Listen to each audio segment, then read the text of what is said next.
Hey guys, so the holiday season is fast approaching, and that means so is gift giving season, whether you are giving to others or maybe even giving to yourself. Because this is also the time of year where there are lots of deals to be had on all of the things that we may have coveted all year long. So today I wanted to share with you a few of my personal favorite things, so that whether you are looking for the perfect gift for a homesteader in your life, or maybe even for yourself, but you are looking for something that is really worth the investment, right? Because let's be honest, we can go way overboard with spending this time of year especially. So I wanted to show you not just the things that I like or that I might recommend for homesteading, but really kind of the workhorses that I use day in and day out so that I can maybe give you some ideas as well. So the first place I'm going to start with is in the kitchen, right?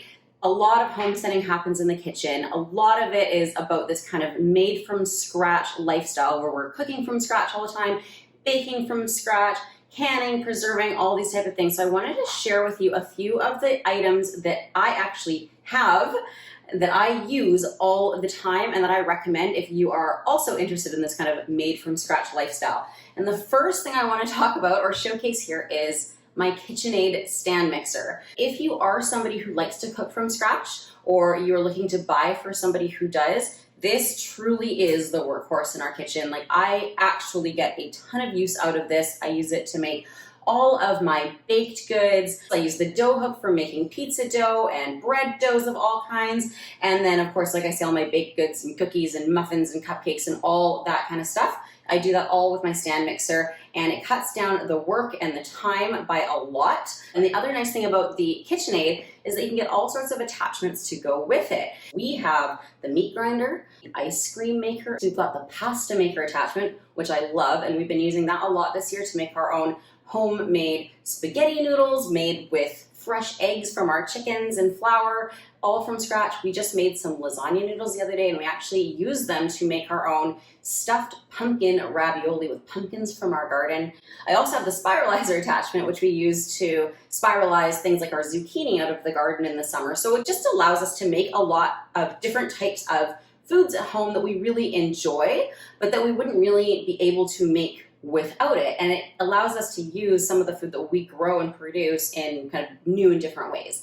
All right, so moving on over here, the next thing is my SodaStream. So I love to have a carbonated drink every once in a while, right? Whether it's carbonated water or some type of other kind of fizzy drink, right? For just a special occasion, or just because I feel like carbonated water. It doesn't really matter, right? I like to have that on hand.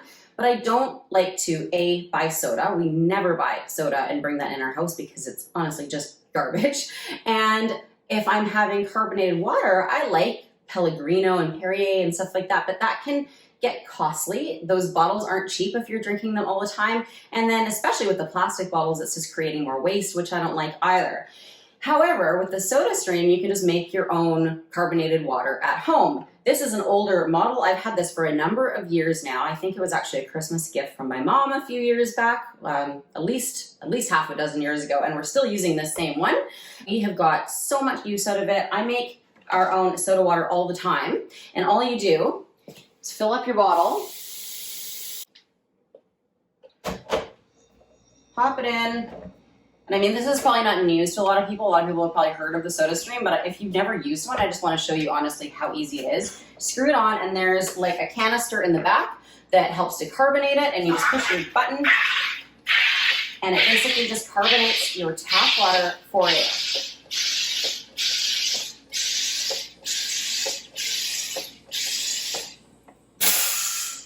So mine's running out of steam a little bit, but that's okay, because with the canisters, you can often take them back. At least where we are, you can actually take them back, and you basically pay a deposit on them. Well, you get that deposit back every time you take them back, and then the new one costs you, I think for us, it costs around $15 for a new one. And we probably go through a new canister every 4 to 6 months, depending on how much we're using it. So for 15 bucks, maybe 2-3 times a year, for all of our carbonated beverages. We don't buy those packets of like soda flavoring to go with it, because that's just as bad as having soda from the store.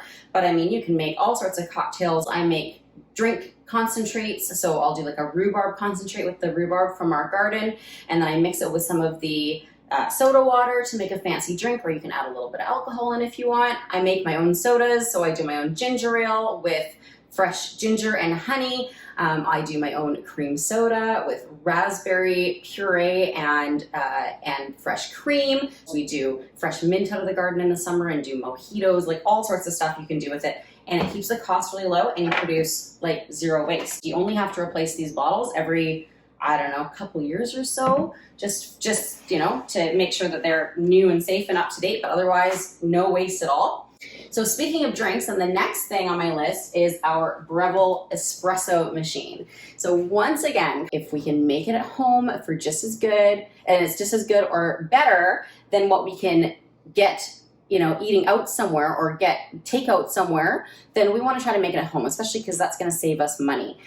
So especially with lattes, right? I love a good latte, and having some good espresso beans on hand and a good espresso machine means that we can make our own lattes at home. And we know how much those can cost when you're getting your lattes at a cafe every day, right? Those can add up really quickly. So this has not only saved us a lot of money in the long run, and again, produces a lot less waste, but it really is a solid machine, and it makes a really good cup of espresso or a really good latte as well. So the Breville has lasted us a number of years now and couldn't be happier. Love it.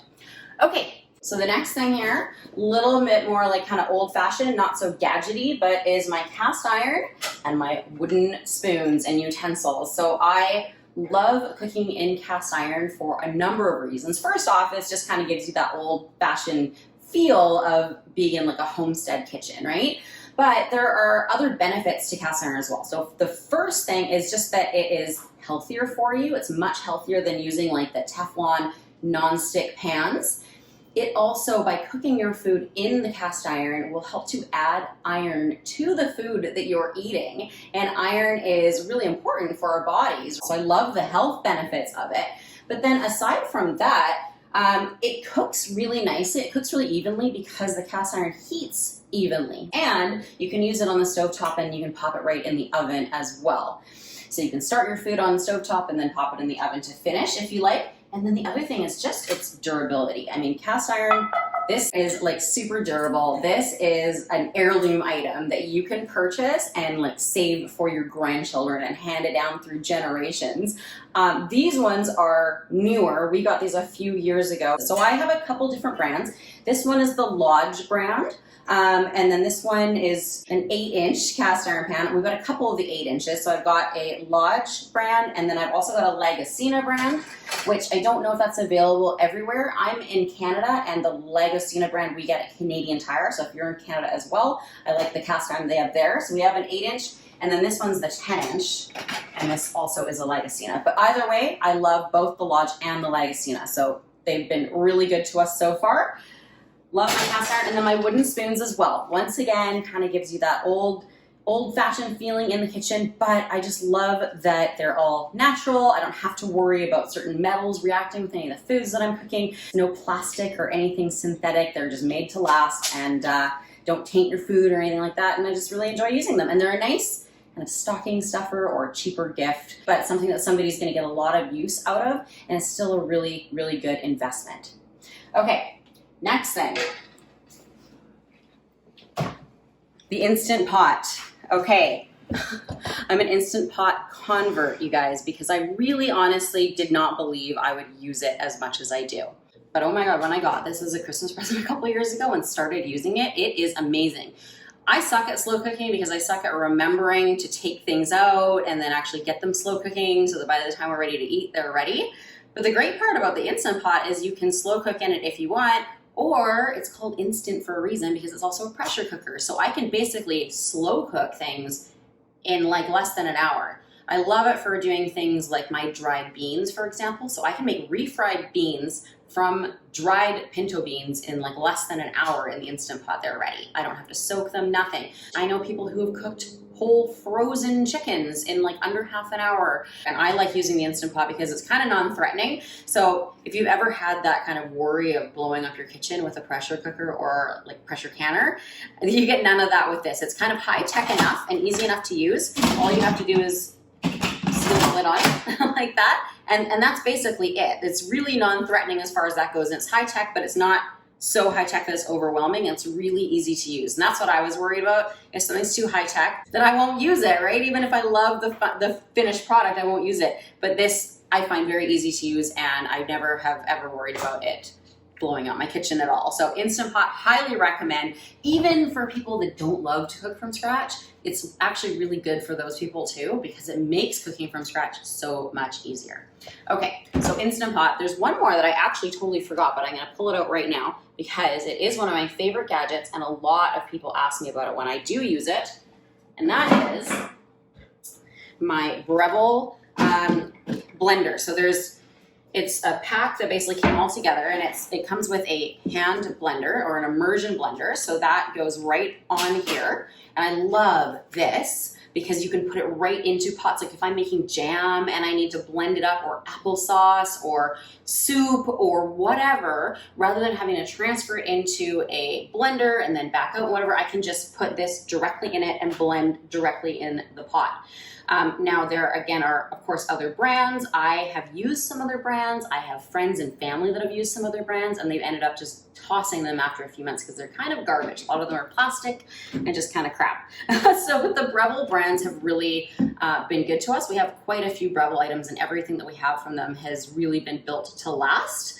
So this is stainless steel, and I really love this. I've never had to replace it or replace the blade or anything, and we've had this for oh God, at least 5 or 6 years now anyway. So with that, it comes with a little, like a blender that you can put this in if you want for certain things. So for example, I do my homemade mayo in here, which is just like eggs and oil and a little bit of lemon juice and Dijon mustard, and then I can blend it all up right in here and make my own homemade mayo in like less than a minute, really, once I start blending. And then it also comes with this little food processor as well. And then if you do ever kind of burn it out, which I have had to get a new blade for this, you can just order parts for this. So this is like the old school stuff, you guys, that was made to last and that you could actually get parts with instead of having to throw the whole thing out and get brand new. So I love Breville brand anything, but this stuff I get a ton of use out of. Okay, the next thing is totally not a gadget whatsoever, but it is my SCOBY. So if you're unfamiliar with what a SCOBY is, you're probably gonna be like, ew, what the heck is that? But this is a SCOBY right here. It's actually one large SCOBY that's peeling off into multiple. And we use our SCOBYs to make homemade kombucha. Once again, right? I used to buy kombucha from the store, so expensive. And it's really good for you. It's probiotic. It helps, you know, with your gut flora and helps with all that healthy bacteria in your gut to keep us healthy and keep our immune systems working really well. But if you're buying kombucha from the store, like, you are wasting your money, because you can make your own kombucha at home. Super easy to make, super easy to make. And I actually have a couple videos on how to make your own kombucha that I will link below if you want to check it out.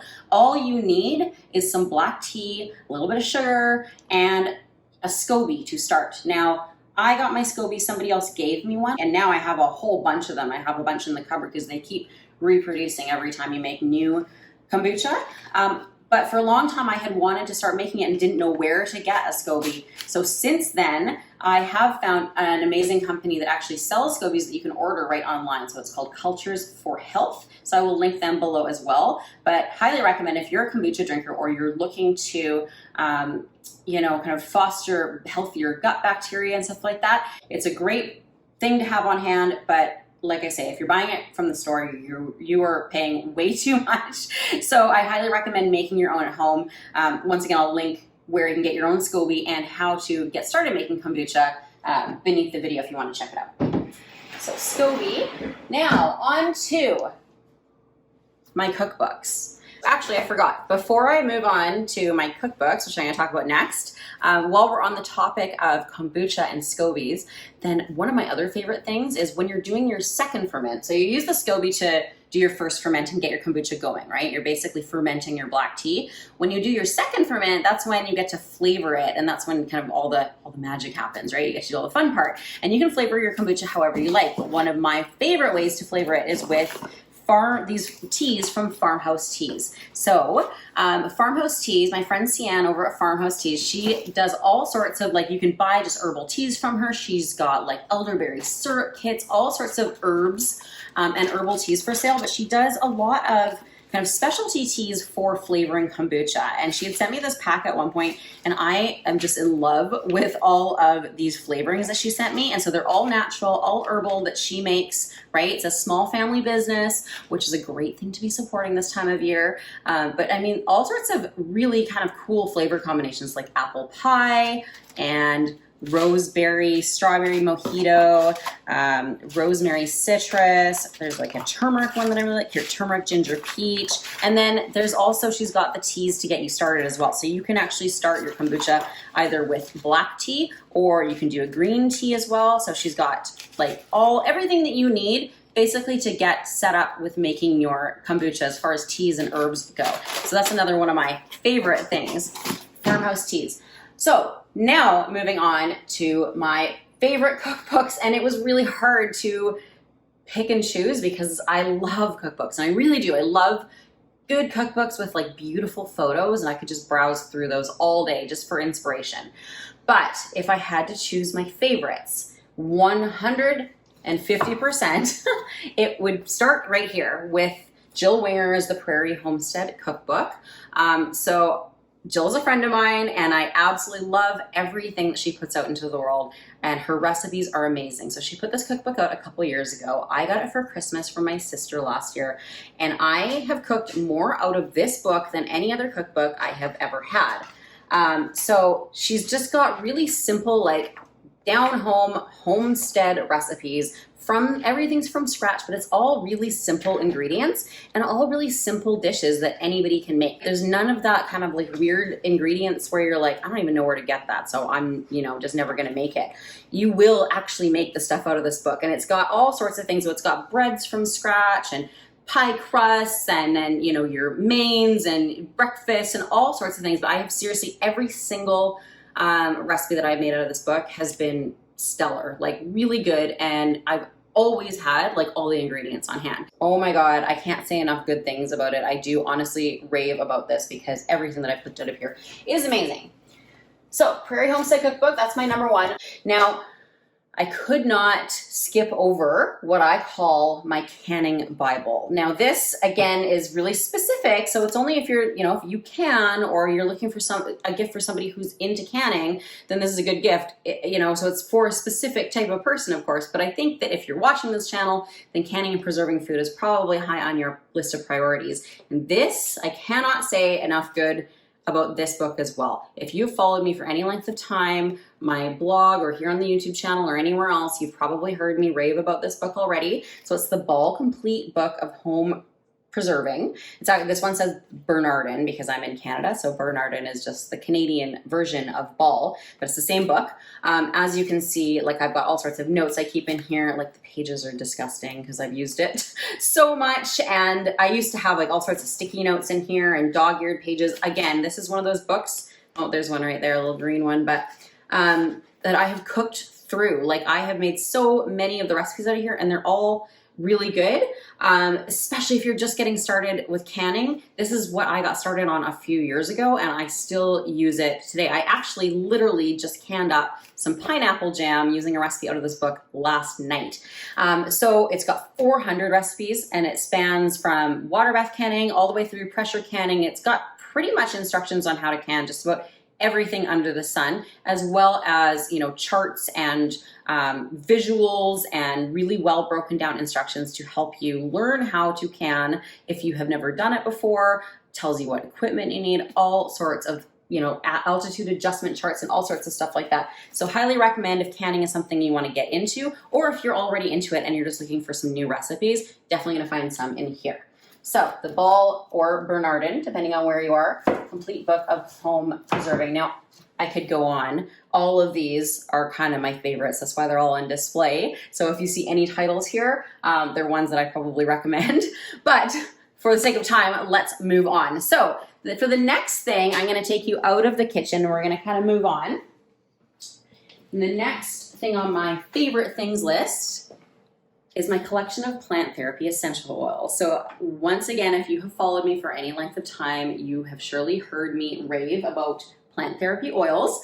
I started using them a few years back, and I had tried using a few different companies and brands. And while I found other quality oils that I liked, they were way too expensive. Like a lot of the other essential oil companies out there are massively overpriced, you guys. Sorry, but they are. And Plant Therapy was an affordable brand, but that had just as high quality oils as some of these other ones. And so when I started doing the research, right, I found that they are, first off, 100% pure essential oils, so no synthetic fragrances or anything like that. They're also third-party tested. So that just means that they basically, all the oils are tested by a third-party source to ensure that they are high quality and safe and pure and all that stuff. But then, like I say, their price point was the biggest thing for me, right? So you're getting those high-quality oils, but I am not even joking, you guys. You can get, so they come in 10 milliliter bottles, 30 milliliters, which you often can't get in with other companies, and then even 100 milliliter bottles. So I get the 100 milliliters for some of the oils that I use really often, like orange and lavender and lemon. And some of the 30 milliliter bottles, I've done some price comparison, and some of the 30 milliliter bottles are the same price as some of the 5 milliliter bottles with other companies.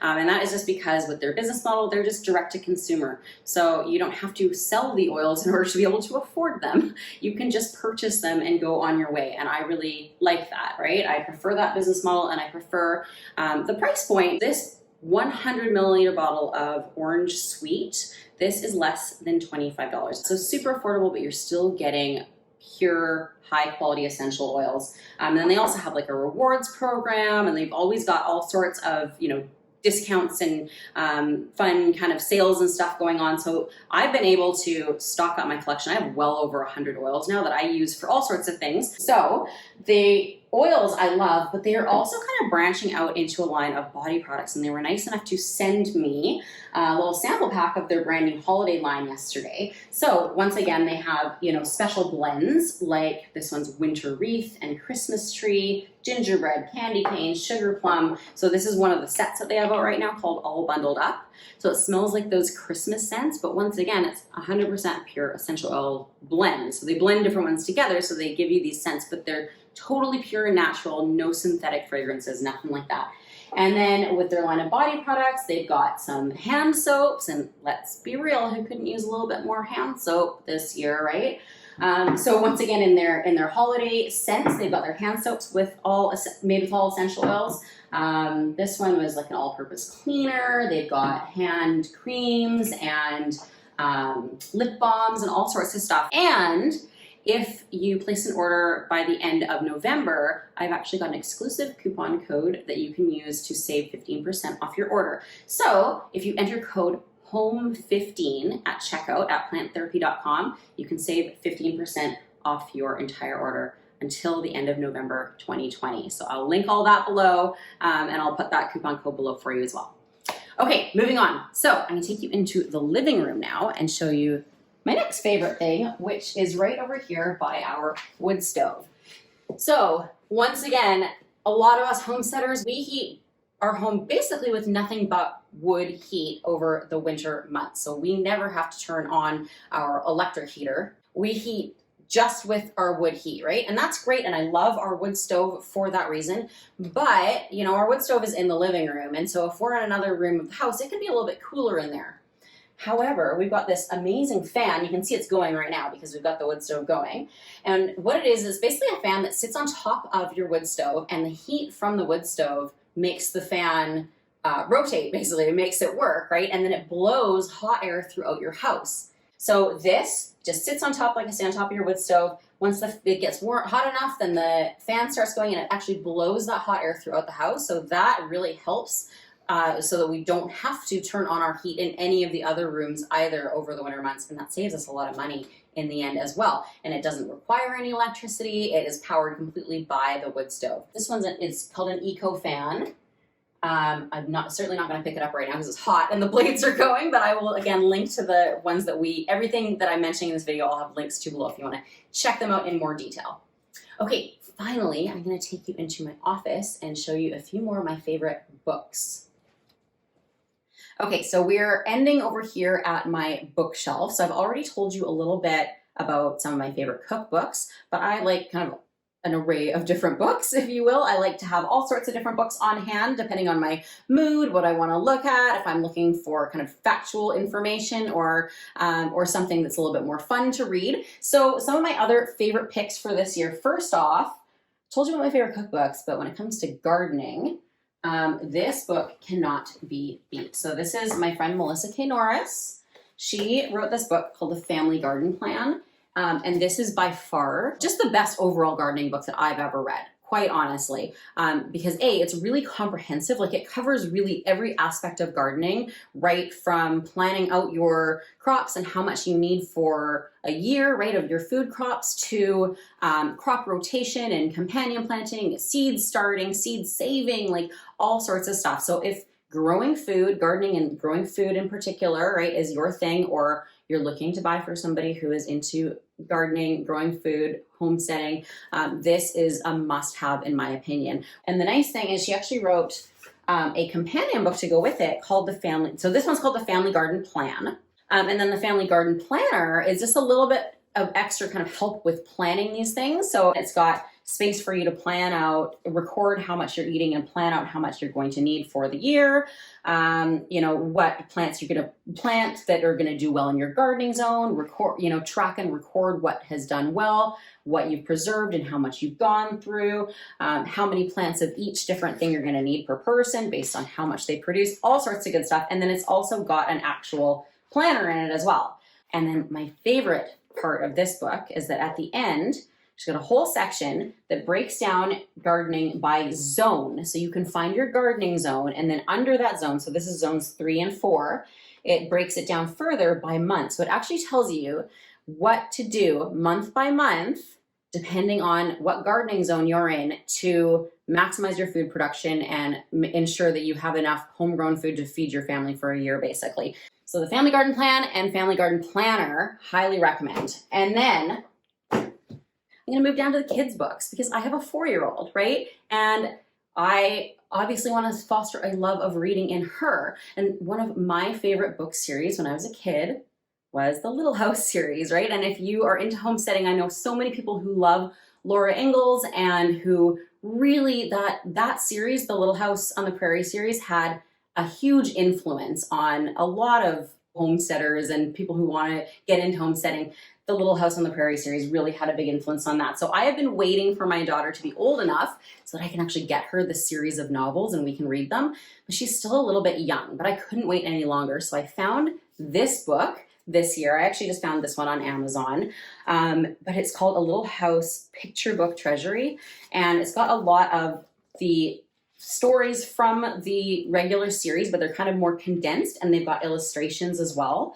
I haven't given this to her yet. It's going to be, she always gets a book for Christmas on Christmas Eve that we get to read, and so this is this year's Christmas Eve book. So I highly recommend the novels for older kids, but if you've got a younger one like mine, this is a fantastic idea.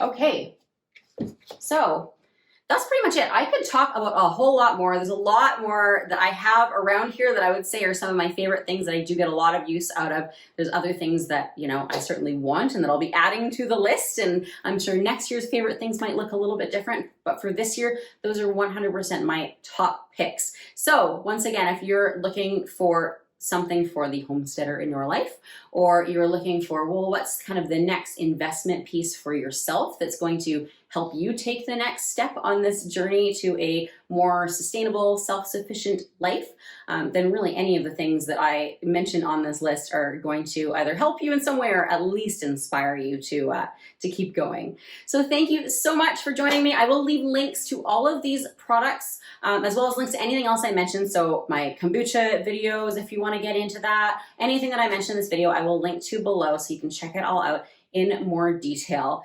Otherwise, make sure to hit like if you enjoyed this video and subscribe so you never miss an update from the House and Homestead. Merry Christmas!